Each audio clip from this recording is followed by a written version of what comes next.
Banking fintech line হোক বা যে কোনো ডিপার্টমেন্ট, আপনি যখন আপনার আপলাইনকে বিশ্বাস না করবেন, কাজ করা খুব সমস্যার হয়ে যায়। লজিকের সাথে অলীক কল্পনা না করে, লোভে না পড়ে আপনাকে বিশ্বাস তো কাউকে না কাউকে করতে হবে। কেন এই কথাটা বলছি? বন্ধুরা, ব্যাঙ্কিং ফিনটেক লাইনে কাজ করতে এসে আমাদের ইউটিউব ভিডিও দেখে যারা আপনারা সাবধানে থাকছেন, থ্যাংক ইউ। ভিডিও দেখুন, ভালো লাগলে লাইক শেয়ার করতে ভুলবেন না।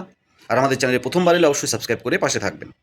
সাথে সাথে আমাদের এই ভিডিও দেখে সাবধান থাকার সাথে সাথে যারা আপনারা এইপিএস সিএসপি চালান, দোকান আছে, আমাদের সাথে জুড়ে কাজ করতে চান, আমাদের সাথে সমস্ত এনকোয়ারির পরে বিভিন্ন মানুষের কাছ থেকে আমরা শুনেছি আমাদের আগে অনেক কোম্পানি নাকি তাদের কাছ থেকে ডকুমেন্টস পেমেন্ট নিয়ে আইডি দেয়নি।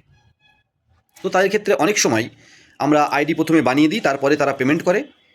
এটা করতে গিয়ে আমরা অনেকের কাছে প্রথমে আইডি বানিয়ে দিয়েছি, পরে পেমেন্ট পাইনি, পরে সে আইডি কয়েকবার লগ ইন করেছে, ফরগট পাসওয়ার্ড করেছে, মানে আইডি বানানোর থেকে শুরু করে এসএমএস যাওয়া, তারপরে ফরগট পাসওয়ার্ড, তারপরে একটা খরচ হয়। কিন্তু যদি আপনাদের কাছ থেকে পেমেন্ট না পাই, তাহলে আমাদের লস সেটা। সেই জন্য আমরা পেমেন্ট কিন্তু প্রথমে নিয়ে নিই। আর একটা কথা মাথায় রাখবেন, আমরা ডকুমেন্টস কিন্তু নিই না। আমাদের ডিটেলস দেবেন, আইডি বানানো হয়, পেমেন্টে করে স্ক্রিনশট দেবেন, আইডি প্রসেস করা হবে, কেওয়াইসি করে কাজ করবেন। কারণ আপনাদের যে বিভিন্ন সার্ভিসের সমস্যা আছে, সেই সমস্যা সমাধানের জন্য আপনারা আসছেন আমাদের কাছে।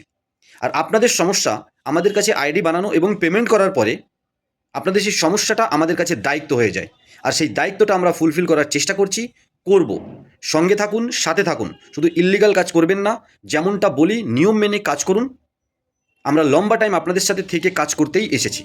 তাই বন্ধুরা, নির্ভয়ে ব্যাঙ্কিং ফিনটেক লাইনে কাজ করতে হলে আমাদের সাথে জুড়ে Finsoft Diginex solution private limited, Diginext Pay, AEPS করে বা ফিনসফট সলিউশনে লোড নিয়ে কাজ করুন নির্ভয়ে। আপনাদের সমস্যার শেষ আর আমাদের দায়িত্বের শুরু।